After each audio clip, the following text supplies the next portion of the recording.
Hi, I'm Trevor. I'm a marriage celebrant, and I'm here to give you a bit of an idea of how to write vows.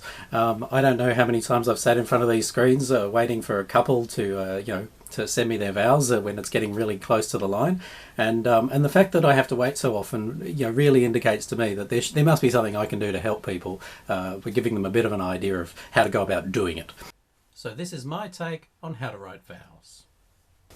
So a lot of people don't realise, but personal vows are actually quite a new idea. They haven't been around for as long as marriage has been around. They really mainly came along when civil celebrants came along and people decided to create ceremonies their own way, which is kind of what we're all about. They're not essential, but they really are a good way to make your ceremony about you.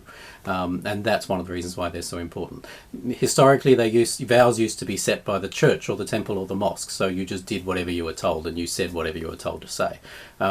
What you decide to write, though, that's up to you, and it can be a secret from your partner, or you can actually let them know what you're going to say beforehand. There's no reason why you have to write them in secret, but it's a nice thing to do as well. How long should vows be?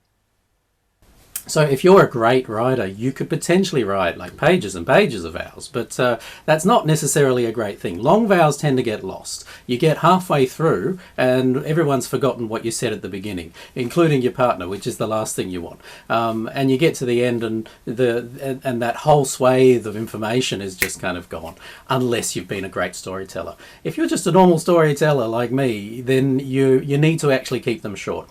I always say 3 paragraphs is about right. That's about that. That's how much. That's an A6 piece of paper. In fact, that's an A5 piece of paper. And if you filled that whole thing up, that'd be fine. But you really don't want much more than that. You need to keep it short, keep it simple. I write 3 paragraphs. I always say, I mean, this is the same with all kind of writing, not just vows, but always write in 3s, 3 paragraphs. And I have 3 things that I think you should include. Why this person? What do you promise? And when does it end? When writing wedding vows, it's especially helpful to start at the end, because the end is almost written for you. When does a marriage end? When one of you snuffs it. And that's exactly how my husband and I ended our wedding vows. Now, most of us here in Australia have heard the traditional ending of Christian wedding vows, which are usually something like, until death us do part, or for as long as we both shall live. I love the ending of Buddhist wedding vows, which run along the lines of, I give you my life to keep. And Hindu wedding vows end with a similarly eloquent, let us be true companions and remain lifelong partners by this wedlock. Now, there is the vague possibility that couples do not intend to stay together for life. That seems to me to be a very important conversation to have with your fiancé. But most of you are going to want to find a nice way to say that your marriage is for life. And because this part of your vows is at least pretty straightforward, start by taking a moment to think about how you want to say it, and that will mean you're not starting the beginning of your vows with a blank piece of paper. And it will also give you a general idea to aim for with the rest of your vows. Now we want to go to the beginning, right? We've done the end. It's time to start at the beginning, which is why this person. Now, when I started writing my vows for my husband, I was on a train in Scotland. Literally the same train trip between Edinburgh and Glasgow that this photo was taken on. Scotland itself is a mystical place to me. It's the home of many of my ancestors, and it is a place where I feel deeply connected to the land. I was also about as far away from my fiancée as it was possible to get, and it was so much easier to think about what's important to you when it's not right in front of you. I highly recommend getting away for a bit before you even think about writing your vows. So think about why you chose to marry this person, and what it is about them that makes you want to make a commitment to them in the first place, and come up with a sentence or 3. Again, that's that 3 again, yeah? You could think about things like their personality, their sense of humour, their passions, how they treat their family, their appearance, their talents and skills, the weird way they fold socks, or the fact that they like to have red wine, ice in their red wine, yes? The main thing is keep it to 3. Pick your top 3 and stick with those. Again, it's always about those 3s. If I can help you with anything, I'm going to help you with making sure that you're right in 3s. And that brings us to the middle, which is actually the end of your writing challenge. What are you promising? So this is the core part of your vows, and this is the main thing that you need to actually get across. So this is why we're in the most important bit. This is the biggest challenge in terms of writing your vows, because you really need to summarize why you've actually made the decision that you've made, and why you've decided to get married on this particular day. Talk with your partner about those expectations. You need to do that anyway. That's just a given. So it's got nothing to do with whether you're getting married or not. You need to do that. But at the same time, when you do get married, this is when you write it down. This is when you put it in words and you actually express it in a way that's, memorable and full of all that importance.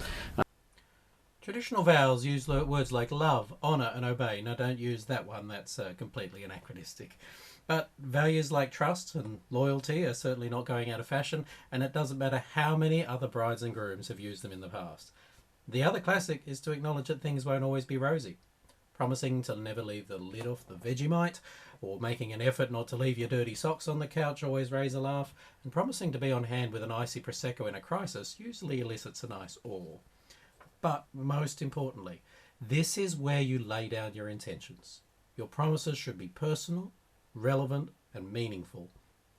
And you should get to the point and say them in a single paragraph, 3 sentences to sum up what kind of a husband or wife you mean to be. And that's it.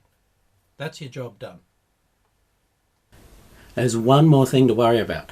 There are mandatory vows that you have to include somewhere in your ceremony. The smoothest way is to put them right at the end of your personal vows, if you're doing personal vows. In Australian law, the Marriage Act of 1961 requires that you recite mandatory vows. Whatever your personal vows may say, you also have to say the words prescribed in this legislation. When Bob married Blanche away from the cameras in the Ritz-Carlton in 1995, he would have said, "I ask the persons here present to witness that I, Robert James Lee Hawke, take thee, Josephine Blanche d'Albouget, to be my lawful wedded wife." The statement is actually part of the process, and your full legal names have to be used, so he couldn't be called Bob, he had to be called Robert, and she couldn't be called Blanche, which everyone knows her as, but Josephine. And don't be fooled by the fact that it says all words to that effect. You really can't change very much. There are, of course, pages all over the web that can help you with writing vows. I don't have crystal ball or anything that means that my way is the best way. Absolutely help all of them, but I've got one more thing that I can give you to try and help you with your vow writing. I've gone one step further in making this process just a little bit easier.